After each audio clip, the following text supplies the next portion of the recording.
नरेंद्र मोदी जी स्वतंत्रता दिवस पर लाल किले से भाषण देते हुए कहते हैं दिमागी नक्सल।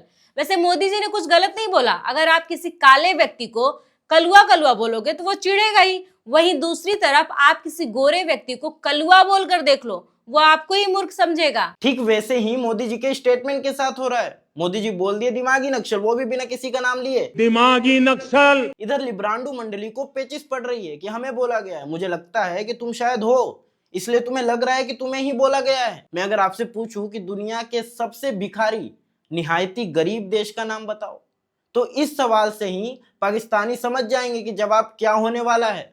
और हो सकता है कि वो खुद को सही साबित करने के लिए एक भिखारी जनता पार्टी ही बना ले। ठीक वैसे ही इन लोगों ने एक बार फिर से एक नई पार्टी बना ली जिसका नाम है दिमागी नक्सल पार्टी। मैंने जो पाकिस्तान का उदाहरण दिया, इन दोनों में सब कुछ एक जैसा है, बस पार्टी का नाम अलग है। बाकी हैं तो ये भी पाकिस्तानी ही। सबसे पहले आए पी चिदम्बरम। इनको खुद को दिमागी नक्सल कहते हुए गर्व महसूस हो रहा है। काश हमें भी इनके शासनकाल पर गर्व महसूस हो पाता। जब ये गृह मंत्री थे तब 183 जिलों में नक्सलवाद था। उस समय हमारे 76 सुरक्षा कर्मी मारे गए। तब ये जेएनयू जाकर बोलते हैं you can't beat them, join them. यही स्थिति पूरी कांग्रेस के चमचों की है। खुद नक्सलवाद खत्म नहीं कर पाए तो गर्व से दिमागी नक्सल बन गए और उस पार्टी को ही गलत साबित करने में लगे हैं जिसने हथियारबंद नक्सलवाद को लगभग खत्म कर दिया। महुआ मोइत्रा ने भी ट्वीट किया है, मैं भी हूं दिमागी नक्सल। मैडम को एक बात बोलना चाहूंगा, दिमागी नक्सल होने के लिए भी दिमाग का होना जरूरी है, जो आपके पास तो बिल्कुल भी नहीं है। वुमेन। अगर आपके पास दिमाग होता तो आप मुझे अपने फैन पेज के जरिए डीएम नहीं करवाती। सब कुछ चमचों की तरह आपने दलाल समझ रखा है क्या? After all these years of naming them urban Naxals, Viksit Virodhis, Kidas, cockroaches, now he has given us a title, Dimagi Naxals. Prakash Raj, जिसका नाम तो प्रकाश है भैया, लेकिन ये हमेशा अंधकार ही फैलाता है। झारखंड की बात हो तो डायनासोर की तरह ये प्राणी विलुप्त हो जाता है और मोदी जी कहीं भी तीर चला दे वहीं पहुंच जाता है उड़ता हुआ तीर लेने। On the other hand, the so-called accused Dimagi Naxals or cockroaches were busy walking into village government schools and showing the plight of the toilets, of the classrooms, of places where there were no teachers, no roads, and how our children in government schools are suffering. जिस राज्य में BJP की सरकार है उसी राज्य में CJP की कार्यकर्ता जाते हैं, चुनिंदा स्कूल दिखाते हैं। अगर ये सच में न्यूट्रल हैं तो एक बार पंजाब की सरकारी स्कूल भी दिखा दे, लेकिन वो तो इनसे होगा नहीं। वीडियो दिखा दे, देख रहे ऊपर ओपन है पर अंदर आगे देखो इसमें कानू देख के लग रहा है कि एक जेंट्स टॉयलेट है, बस बहुत अफसोस की गल है एक लेडीज टॉयलेट है। आप इधर टॉयलेट है, सिर्फ सिंगल एक सीट है, ऊपर कोई कनेक्शन नहीं है ऊपर के फ्लश भी कर सकन, ठीक है ना, कोई टैंकी ना कुछ। पंजाब झारखंड जाने के लिए इस बौने को बोलोगे तो इसे टाइफाइड हो जाएगा। वैसे ये भाई साहब स्कूल सही कराने की मांग कर रहे हैं तो शुरुआत इन्हें बोस्टन यूनिवर्सिटी से ही करना चाहिए। Medical entrance exam in India, however, we believe that the resignation is not the biggest victory. The biggest victory is that इससे अच्छी इंग्लिश तो पाकिस्तानी बोल लेते हैं। अमेरिका में रहकर भी पाकिस्तानियों को टक्कर नहीं दे पाया ये। Of course, in a good. और भला बताओ, ये मोदी जी को ट्रोल करता है। अरे भाई खुद पे भी ध्यान दे लो, भीड़ में तो तुम दिखते नहीं हो। हील सैंडल पहना करो वरना कोई बौना बोल देगा या कोई मसल भी देगा कोकरोच समझ के। खुजलीवाल का सोतेला बेटा कुत्ते की नस्ल शुअर की टट्टी खाने वाले मिस्टर धुर लाठी उर्फ शुअर भक्त ये भी साबित कर देंगे कि पंजाब के सरकारी स्कूल पूरी दुनिया में नंबर 1 पर आता है।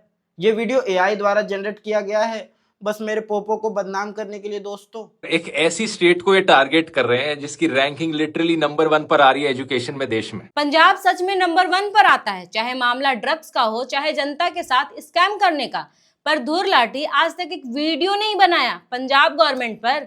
ये ध्रुव, अर्पित, अभिजीत जैसे क्रिएटर एक वकील के जैसे ही होते हैं, पैसों के लिए सही को भी गलत साबित कर देंगे। ड्रग्स बस पंजाब की जनता तक ही सीमित नहीं है भाइयों, कभी कभी केजरीवाल भी ले लेते हैं, चाहे वो ड्रग्स हो या उड़ता हुआ तीर। मैं प्रधानमंत्री जी को कहना चाहता हूं कि मैं अरविंद केजरीवाल आपके हिसाब से दिमागी नक्सली हूं। दुनिया के सबसे ईमानदार नेता, पंजाब को तैरना सिखाते सिखाते डुबाने वाले, दिल्ली की यमुना नदी को साफ करवाने का वादा करने वाले इस धोखेबाज नेता का एक और क्लिप देखिए। मैं आपको नक्सली नजर आता हूँ क्या? दिल्ली की जनता कहती है कि मुझे जंगल चले जाना चाहिए। मैं नक्सली हूँ क्या? मैं नक्सली दिखता हूँ आपको? आप ही बताओ, आप तो अब मेरे को इतने सालों से जानते हो, मैं नक्सली हूँ? गिरगिट तो फालतू में बदनाम है भाई, असली रंग तो ये भाई साहब बदल रहे हैं। रंग बदलने से याद आया, एक विधवा आदमी है जिसके जीवन में बस एक सफेद रंग ही बचा है। वो कल भी व्हाइट टी शर्ट पहनते थे, आज भी पहनते हैं। मिस्टर राहुल गांधी उर्फ पप्पू। की फॉरेन पॉलिसी इज दिस? किसने डाला, कहां से घुसा? किसने डाला, कहां से घुसा, ये आपको गंदी भाषा लग सकती है, लेकिन हमारे राहुल जी कभी गलत हो ही नहीं सकते, क्योंकि वो मेरे पोपो हैं। Foreign policy. एक चीज पूछ सकता हूँ? हाँ। मिलनी समझ के तो नहीं पकड़ा था? चाहे वो पप्पू हो या इनके चमचे, इन दोनों से आप उम्मीद भी क्या ही कर सकते हो। दोनों ही महिलाओं की इज्जत करना नहीं जानते। आखिर चमचे भी अपने बाप पर ही गए हैं, गुड़ तो मिलेंगे ही। भाभी के स्पेशल दूध की छाछ पीजिए, ताकत बढ़ाइए। आज आपने एक नए टर्म का इजाद किया है, दिमागी नक्सल। अर्बन नक्सल के बाद अब आप एक नए टर्म के साथ आए, दिमागी नक्सल। मुंह से कुछ भी बकने से अच्छा थोड़ा गूगल भी कर लिया करो मैडम। साल 2013 में अर्बन नक्सल शब्द का इस्तेमाल पहली बार कांग्रेस सरकार के गृह मंत्री सुशील कुमार शिंदे द्वारा किया गया था।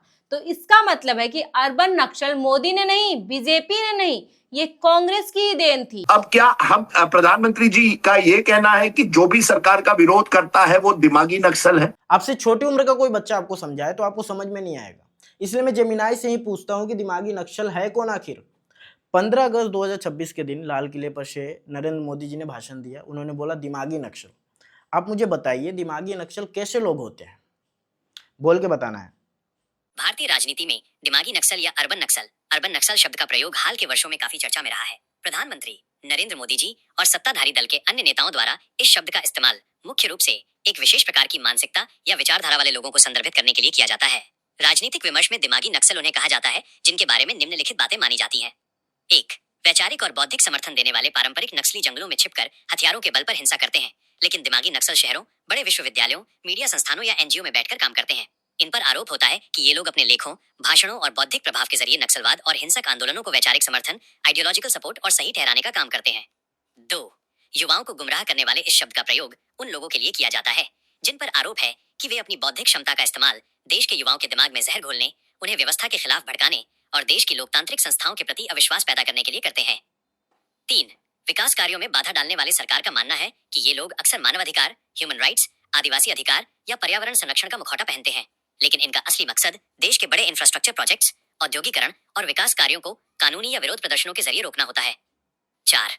समाज में विभाजन पैदा करने वाले दिमागी नक्सल उन लोगों को भी कहा जाता है जिन पर समाज में जाति, धर्म या वर्ग के आधार पर दरार पैदा करने और देश में असंतोष का माहौल बनाए रखने का आरोप लगता है ताकि राष्ट्र की एकता कमजोर हो। एक जेमिनाई जो बाहर की एप्लीकेशन है वो आप लोगों से ज्यादा राष्ट्रवादी है। तुम लोगों को थोड़ी शर्म आनी चाहिए। यही नहीं, दिमागी नक्सल पार्टी बना तो कुछ चमचे ये बोलने लगे कि मोदी डर रहा है, इसलिए सर्च में इस पार्टी को नहीं आने दे रहा है। सरकार की इतनी फटी हुई है कि जो दिमागी नक्सल पार्टी का जो लोगों ने इंस्टाग्राम अकाउंट बनाया है वो सर्च बार में ही नहीं आने दे रहे। भाई ये देखो, मैंने इसमें दिमागी सर्च किया तो उल्टे सूधे दूसरे अकाउंट्स दिखाई दे रहे हैं, लेकिन जो मेन अकाउंट है वो नजर नहीं आ रहा, फालतू के दूसरे अकाउंट्स दिखाई दे रहे हैं भाई। अब मैंने पूरा इसमें दिमागी नक्सल लिखा है फिर भी नहीं आ रहा। और ये देखो, जो बड़ा सा अकाउंट दिखाई दे रहा है ये पुराने अकाउंट का नाम बदल के दिमागी नक्सल कर लिया। मतलब आप कितना भी सर्च कर लो, जो मेन अकाउंट है वो सर्च में नहीं आएगा। इसका यूजर नेम देख लो, ये सर्च करने पे नहीं आएगा। ये तो हालत है देश की डेमोक्रेसी के। मैं भी एक बार सर्च करके देख लेता हूँ दिमागी नक्सल। लो भाई, दिमागी नक्सल आ गया। 5,68,000 अभी फॉलोअर्स हैं। श्याम मेरा, हो सकता है ये फेक हो, इसलिए चेक करना जरूरी है कि इसे फॉलो कर रखा है श्याम मेरा या फिर नहीं। हाँ, फॉलो कर रखा है। भाई तू अपना नाम बदल के श्याम मीरा से अलमीरा रख ले और उधर ही चमचों को बैठा और तानाशाही कर। 12 बार लाल किले पर चढ़कर तकरीर देने के बाद नरेंद्र मोदी को 13वीं स्पीच में समझ में ही नहीं आया क्या करना है। क्या कहना है, क्या करना है, कुछ समझ में नहीं आ रहा। युवाओं के लिए एआई ट्रेनिंग, मुफ्त ऑनलाइन कोचिंग, ये सब फालतू की बातें हैं। तो अच्छी बातें क्या है? कांग्रेस सरकार जो वंदे मातरम तक नहीं गा सकती, अब ये लोग अच्छी बातें करेंगे। अरे भाई, तुम्हें अब वंदे मातरम का प्रेम हो रहा, करो ना भाई। मैं तो कहीं तक भी नहीं गाता था और कहीं तक भी नहीं गाऊंगा। आ गई समझ में आपको?